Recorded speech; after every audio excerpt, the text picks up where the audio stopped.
Que Dios bendiga a cada persona que nos observa a través de este medio.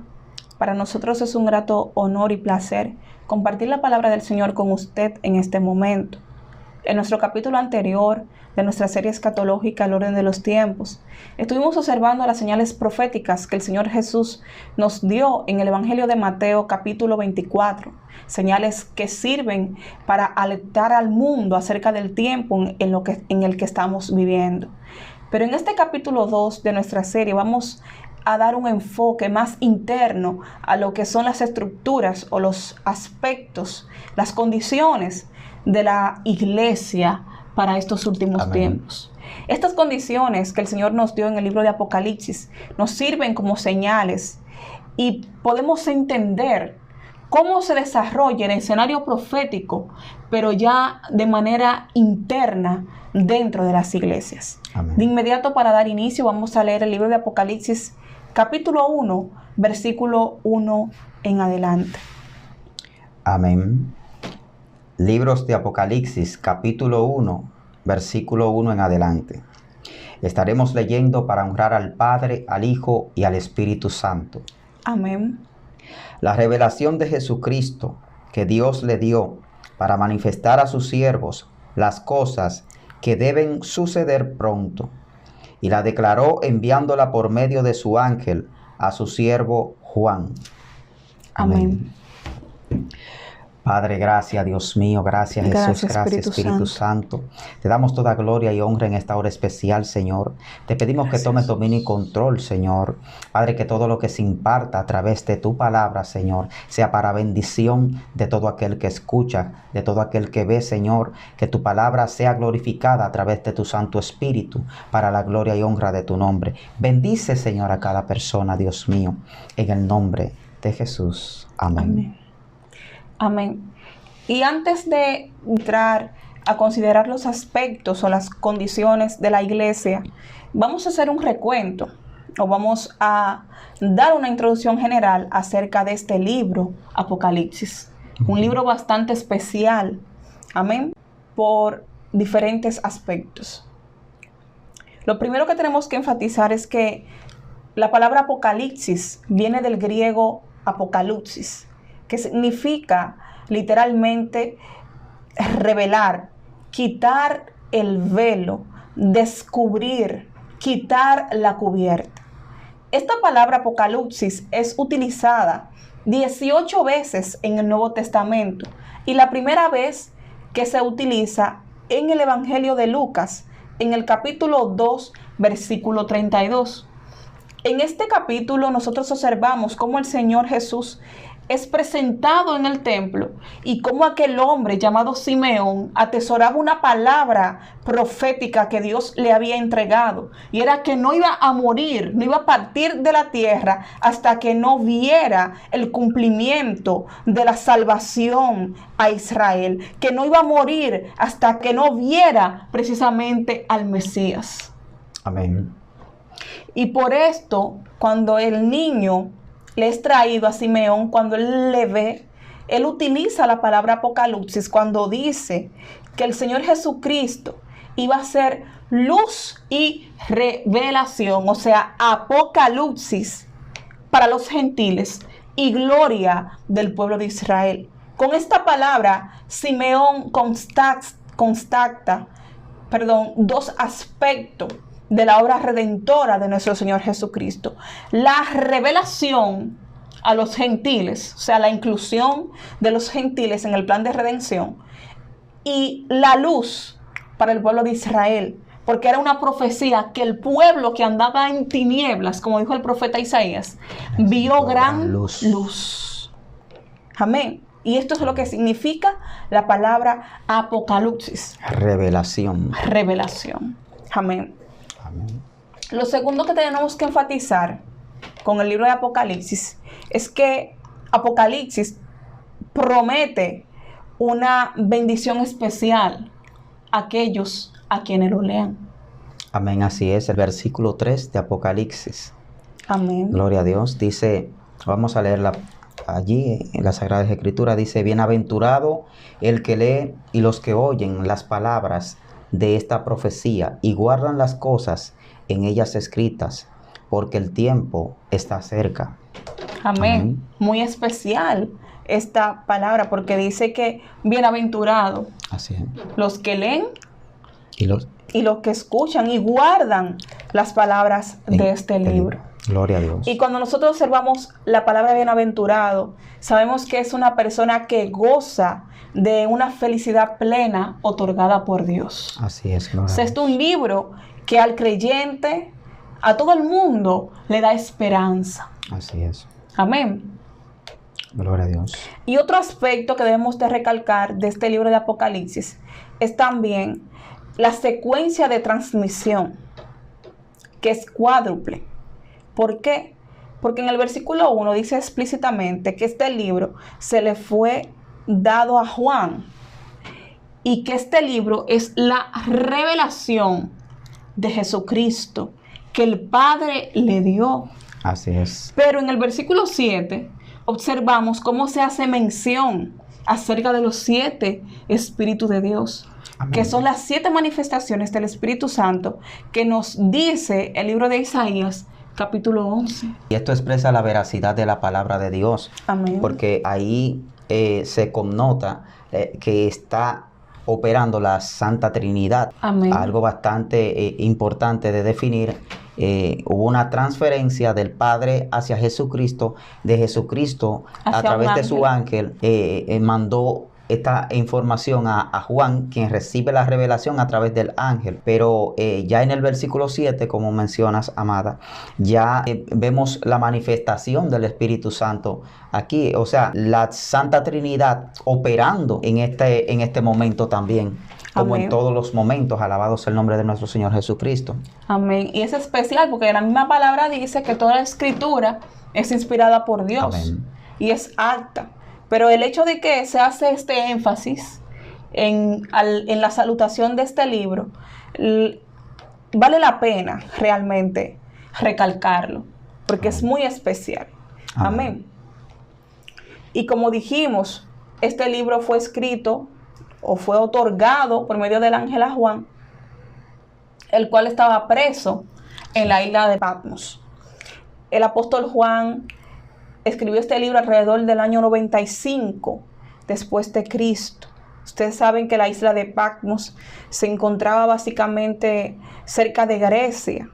Y durante este tiempo el emperador Domiciano, el emperador romano Domiciano, estaba gobernando a Roma y todo eso contorno. Así es. Amén.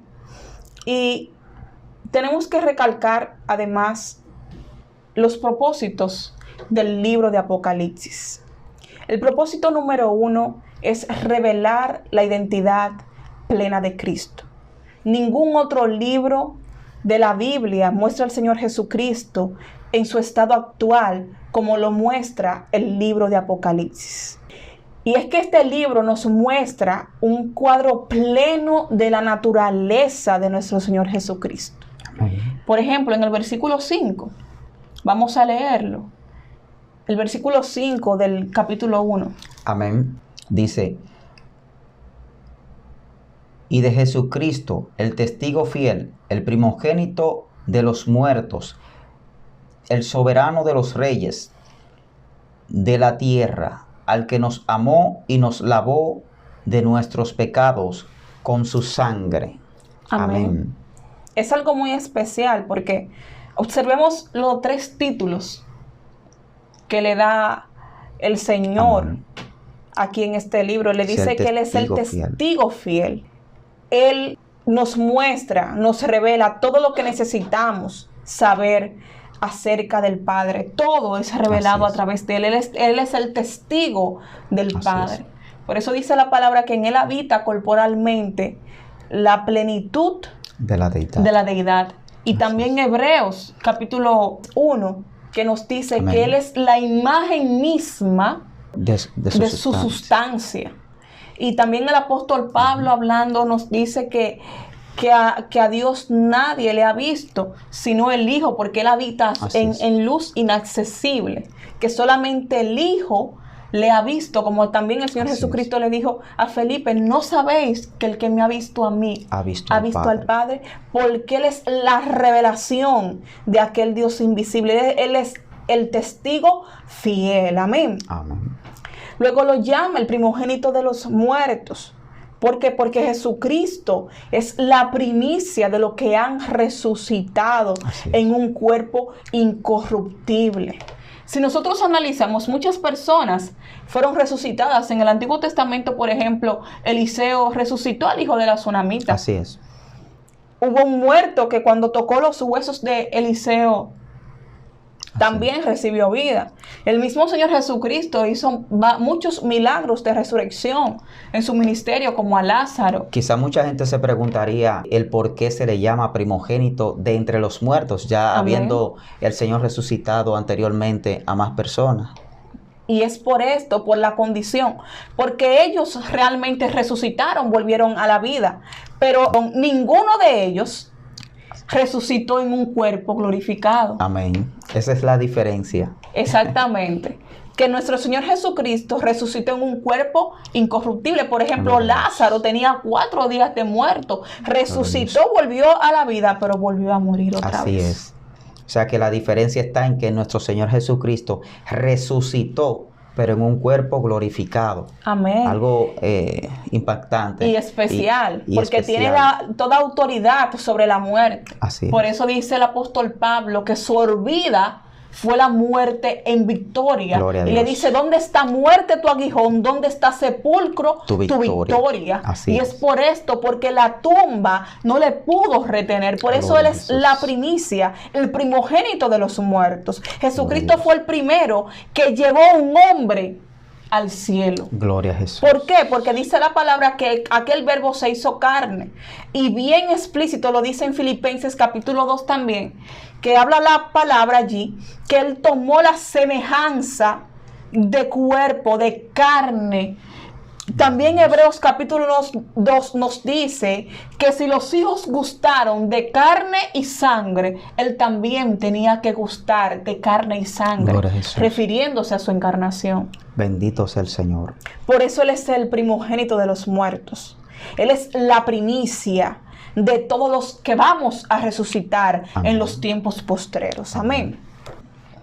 Y por último le llama el soberano de los reyes de la tierra. Un título que me encanta, un título que me gusta muchísimo, porque apela a la soberanía de Dios. Gloria a Dios. Dios está por encima de todo en esta tierra, Dios por encima de todopoderoso. todo Él gobierna. Grande soy. No es como plantean muchas teorías, como el deísmo, que dicen que el Señor creó y que se fue de vacaciones por ahí. No, el Señor sigue sustentando la tierra, el Señor sigue alentando a su iglesia, el Señor sigue sosteniendo todo, Así porque es, por Él gloria a todas Dios. las cosas fueron hechas y todas las cosas Gloria a por Dios. Él subsisten. Y Él ha declarado un programa en las Escrituras que estamos cumpliendo, porque todo lo que ha acontecido ha sido desarrollado, como dice la palabra, por el determinado y anticipado consejo de Dios. Así es. O sea, nosotros no estamos al azar. Como dijo una vez Einstein, que el Señor no juega los dados. O sea, el Señor no deja nada al azar, sino que todo es conforme a su soberanía, conforme a lo que ya Él ha establecido. Amén. Gloria a Dios, amén. Así es. Todo ha sido determinado por nuestro Señor. Amén. Desde antes de la fundación del mundo.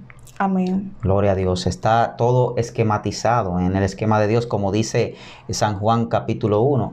Dice que en el principio era el verbo y que el verbo era con Dios y que con Él todas las cosas fueron creadas y sin Él nada de lo creado hubiese sido hecho. Amén. Él es el primero y el último, el principio y el fin, el alfa y el omega. Alabado Amén. sea nuestro Señor Jesucristo. Y es como dice también uno de los salmos, que nosotros vemos que todo está sujeto a Jesucristo, pero no vemos todavía el cumplimiento.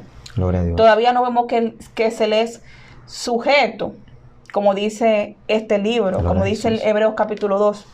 Pero nosotros sabemos que va a haber un establecimiento de su reino y allá será la consumación, Amén. porque el reino se ha manifestado en 3 etapas.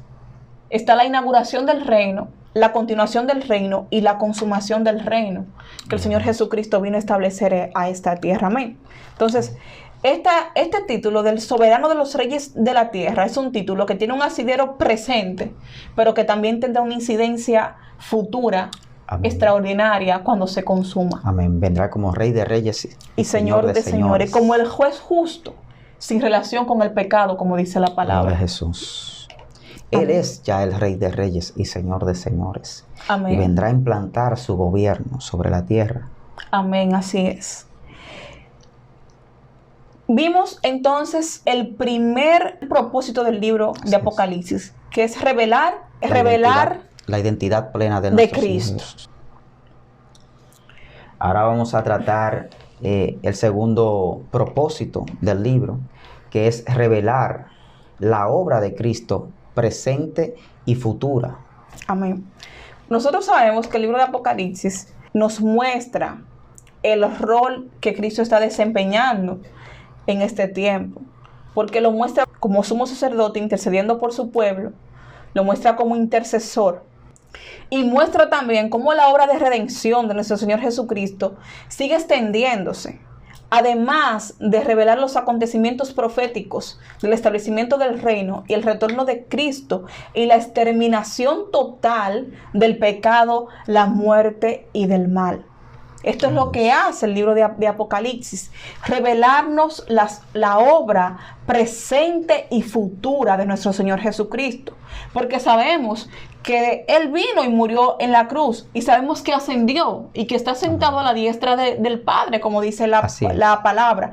Pero hay una obra que continúa, porque no se va a quedar simple y llanamente en la redención o en el precio pagado en la cruz del Calvario, sino que esta obra de nuestro Señor Jesucristo continúa posteriormente a su ascensión. Amén. Así lo vemos en la promesa que le da a los discípulos, donde le dice, pero no se turbe vuestro corazón ni tenga miedo. Creed en Dios, creed también en mí, porque en la casa de mi Padre muchas moradas hay, y si así no fuese, yo os hubiese dicho. Voy pues a preparar lugar para vosotros, y si me fuere, vendré otra vez y os tomaré a mí mismo.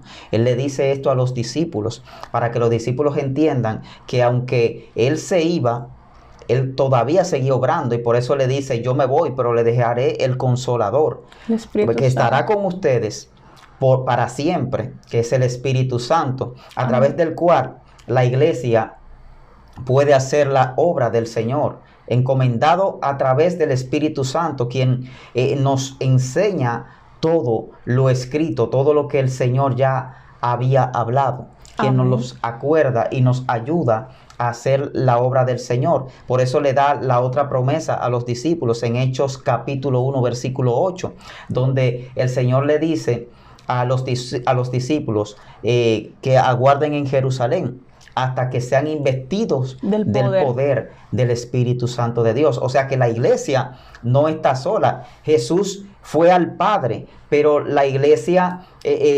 quedó encomendada al Espíritu Santo, quien es la guía. Amén, así es. Gloria a Dios. Y que no solamente se queda en esa etapa del establecimiento de la iglesia, porque Apocalipsis nos muestra, por ejemplo, lo que es la consumación de la redención total. Por eso el Espíritu Santo dice que es el sello. Amén. Las arras de nuestra herencia. Así es. Amén. Es lo que nos garantiza. Amén. Que nosotros seremos levantados de esta tierra, que seremos salvos completamente, que nuestra obra redentora se ha de consumar, como dijo el apóstol Pablo en la carta a los romanos, en el capítulo 13, le dice: es hora de levantarnos del sueño, porque ya está más cerca de nosotros nuestra redención que cuando creímos. Gloria a Jesús. Amén. Así es. Y es así. Entonces este libro de Apocalipsis nos muestra perfectamente la obra de Cristo presente y futura. Así es. Y el tercer aspecto que podemos recalcar es que este libro de Apocalipsis completa el círculo de las verdades bíblicas. El libro de Apocalipsis revela la organización y la consumación suprema de las promesas que comienzan en el principio de la humanidad y en otras dispensaciones. En otras palabras, el libro de Apocalipsis nos da el orden de los acontecimientos de los tiempos finales. Y es claro. ¿Por qué? Porque observamos cómo el libro de Apocalipsis complementa todo. Así es. Por ejemplo, en Génesis nosotros observamos cómo el hombre perdió el derecho al árbol de la vida.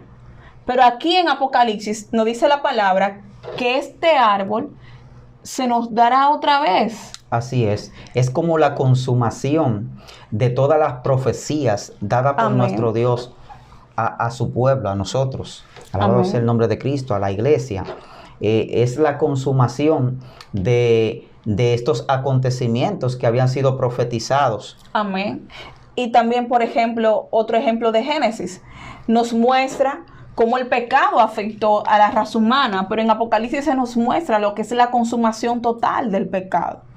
Génesis nos dice que a Satanás en el capítulo 3, versículo 15, se le aplastará la cabeza completamente, o sea, pero Apocalipsis nos muestra ya a un enemigo vencido, a un enemigo condenado y a un enemigo sentenciado. Así es. Amén. Nos muestra el final o la consumación de todo. Por eso es tan importante este libro, porque es la consumación de todas las verdades bíblicas. Es lo que le da al hombre el orden de los tiempos, es la orientación que la iglesia necesita para saber cómo desempeñar su rol aquí en esta tierra. Gloria a Dios. Y sabemos que Dios trató con Daniel de estos tiempos apocalípticos. Se podría decir, gloria a Dios, y con otros profetas.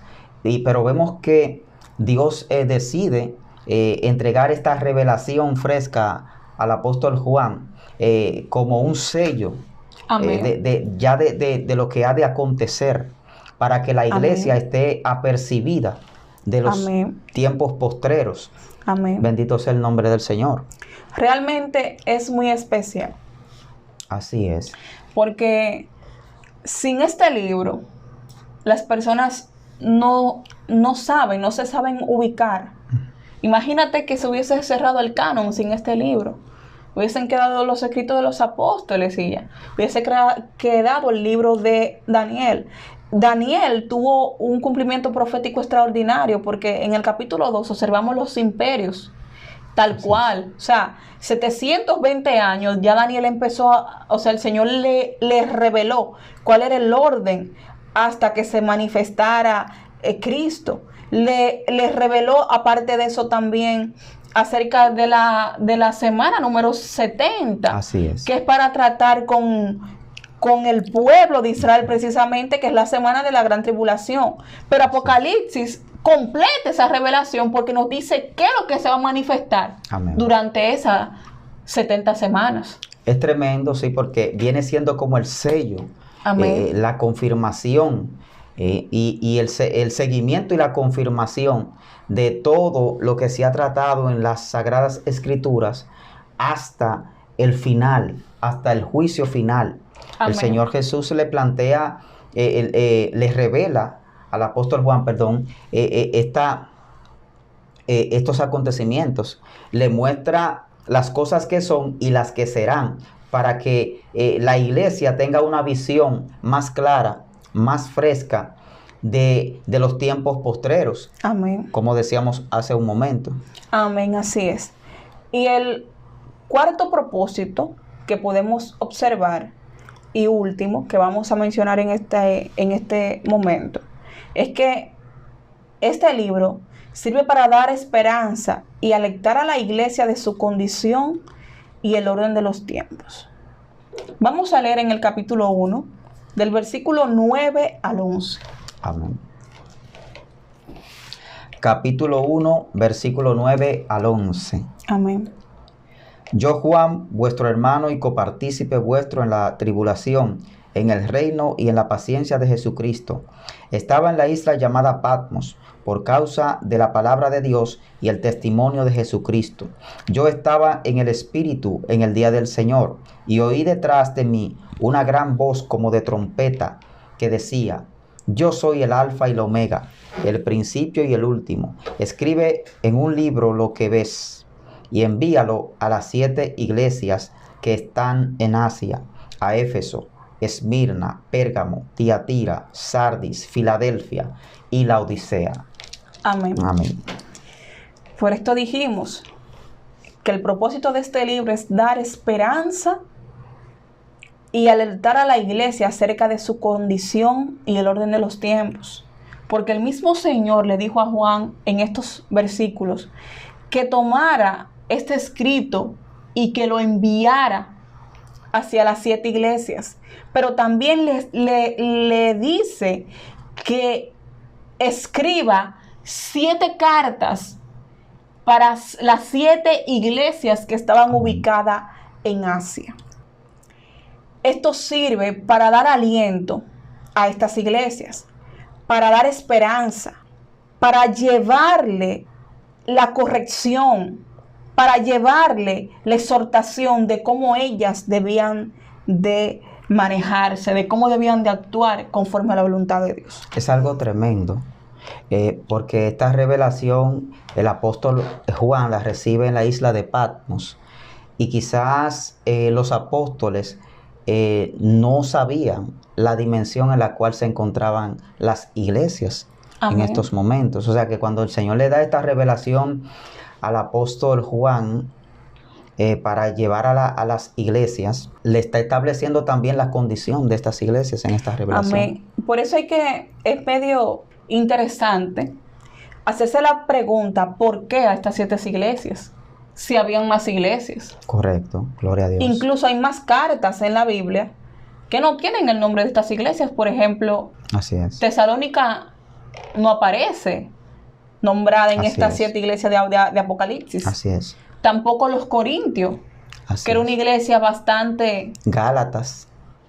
Exactamente, tampoco Gálatas no aparece en estas 7 cartas que el Señor escribe. Y es que con esto precisamente tenemos 7 consideraciones especiales que debemos de resaltar. Amén. Lo primero que tenemos que ver es que estas iglesias eran 7 iglesias literales con las que Juan estaba familiarizado. Y no solo Juan, sino que también parte de los apóstoles. Así es. Además, también se dice que el correo imperial precisamente pasaba por estas 7, o sea, la ruta del correo imperial romano era precisamente partiendo desde Éfeso y terminando precisamente en Laodicea. O sea, toda esta localidad de Galacia toda esta localidad de Asia era básicamente recorrida por el correo imperial. Eso que mencionas, amada, es muy importante, porque mucha gente se pregunta el porqué de esta configuración de nuestro Señor, que le dice al apóstol Juan en este orden: Éfeso, Esmirna, hasta llegar a la Odisea. ¿Por qué esta configuración? Y esto sería la respuesta. O sea, el orden en el que las cartas comúnmente eran transportadas a cada una de las iglesias era este orden precisamente, porque si vemos, Éfeso está más cerca de Patmos. Entonces la carta salía a Éfeso y luego se distribuiría a las demás iglesias. Es una Amén. Posibilidad del por qué nuestro Señor Jesús decide darle esta orientación o vamos a decir, esta ruta de ubicación de las iglesias, este orden de las iglesias para entregar las cartas. Amén, así es. El segundo aspecto que tenemos que considerar es que estas 7 iglesias son, según algunos eruditos, son 7 tipos de la iglesia que existen, o sea, o que se han traspasado o ha influenciado de periodo a periodo. O sea, estas 7 condiciones se han manifestado en los 7 periodos de la iglesia. La iglesia como Éfeso tenía, por ejemplo, amor ferviente en un principio, pero luego cayó en una decadencia. Pero luego entonces la iglesia fue perseguida, como lo fue Esmirna.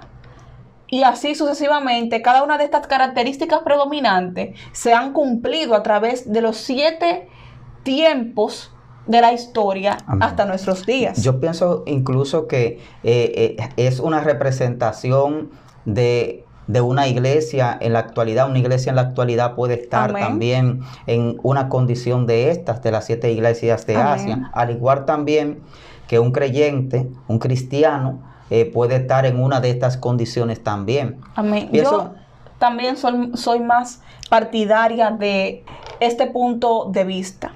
Creo que esta condición se cumple en cada persona particularmente. Sí, dependiendo de la condición espiritual en que se encuentre en el momento, una persona puede tener una de estas condiciones. Es tanto que podríamos decir que una persona pudiese estar en la condición de Éfeso, o de Esmirna, o Filadelfia. Así es. Es algo bastante especial. Y de hecho, se podría decir también, amada, que la condición de una iglesia también, porque se habla, por ejemplo, vamos a ver más adelante, que el Señor Jesús, por ejemplo, corrige a Éfeso, pero luego habla también de las condiciones positivas que tenía esta iglesia. O sea, dentro de una iglesia, aunque tenga esta condición, puede haber también miembros, una persona, un cristiano, que esté correcto delante de Dios. Amén. O sea, es algo que habría que analizar desde un contexto más profundo. Quizás la condición de esta iglesia no sería en sentido global, absoluto, sino que es una condición que representa la mayor cantidad de miembros de esta iglesia, podría ser. Amén, así es. Yo creo que sí, que una iglesia se puede definir así, dependiendo de cuánta incidencia o cuántas personas manifiesten esta condición. Si la mayoría, por ejemplo, presenta esta condición, bueno, pues esta es la condición predominante. Se puede calificar la iglesia de esta forma. O sea, la mayor cantidad de miembros dentro de esta congregación y su condición espiritual definirían el estado o la condición espiritual de la iglesia. Y en es este que caso, yo creo que se manifiesta, realmente yo creo que se manifiesta. Creo que es evidente cuando una iglesia cae en una de estas 7 condiciones. Gloria a Dios. Se manifiesta por los frutos. Porque el Señor Jesucristo dijo, por su fruto lo conoceréis. Es algo bastante profundo porque analizando más adelante el contexto de la iglesia de Éfeso, nos vamos a dar cuenta que a simple vista la iglesia de Éfeso era una iglesia perfecta. Amén. Pero para los ojos de Dios, que todo lo escudriña, la iglesia de Éfeso estaba en falta. Amén, pero eso será más adelante.